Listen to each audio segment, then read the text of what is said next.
Great Zimbabwe, extensive stone ruins of an African Iron Age city. It lies in southeastern Zimbabwe, about 19 miles 30 kilometers southeast of Masvingo, formerly Fort Victoria. The central area of ruins extends about 200 acres 80 hectares, making Great Zimbabwe the largest of more than 150 major stone ruins scattered across the countries of Zimbabwe and Mozambique. It is estimated that the central ruins and surrounding valleys supported a Shona population of 10,000 to 20,000. With an economy based on cattle husbandry, crop cultivation, and the trade of gold on the coast of the Indian Ocean, Great Zimbabwe was the heart of a thriving trading empire from the 11th to the 15th centuries. The word Zimbabwe, the country's namesake, is a Shona Bantu word meaning stone houses. The site is generally divided into three main areas: the hill complex, the great enclosure, and the valley ruins. The first two are characterized by mortarless stone construction, but they also include ruined daga, earthen and mud brick structures that may once have rivaled the stone buildings in grandeur.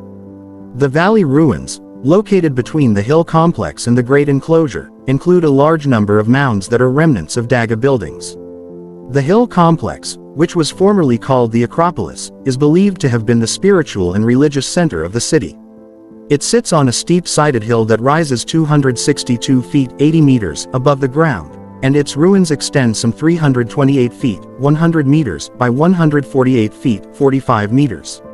It is the oldest part of the site. Stratigraphic evidence shows that the first stones were laid there about the year 900. The builders incorporated natural granite boulders and rectangular blocks to form walls up to 20 feet 6 meters thick and 36 feet 11 meters high. Within the walls are the remains of daga houses.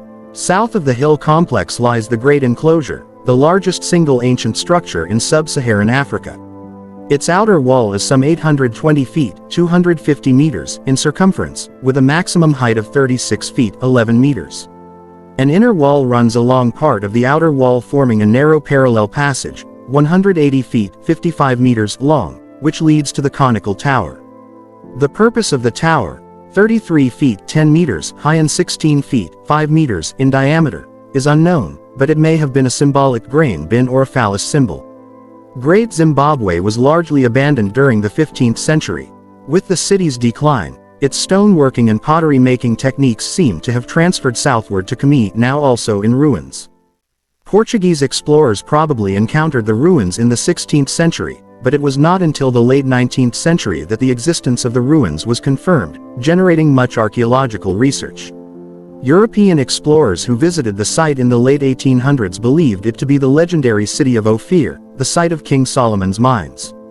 Because of its stonework and further evidence of an advanced culture, the site was variously, and erroneously, attributed to ancient civilizations such as the Phoenician, Greek, or Egyptian. In 1905, the English archaeologist David Randall Meekiver concluded that the ruins were medieval and of exclusively African origin. His findings were confirmed by the English archaeologist Gertrude Catton Thompson in 1929. In the late 19th century, numerous soapstone figurines in the form of a bird were found in the ruins. This Zimbabwe bird later became a national symbol, incorporated into the Zimbabwe flag and shown in other places of high honor. Great Zimbabwe became a national monument and was designated a World Heritage Site in 1986.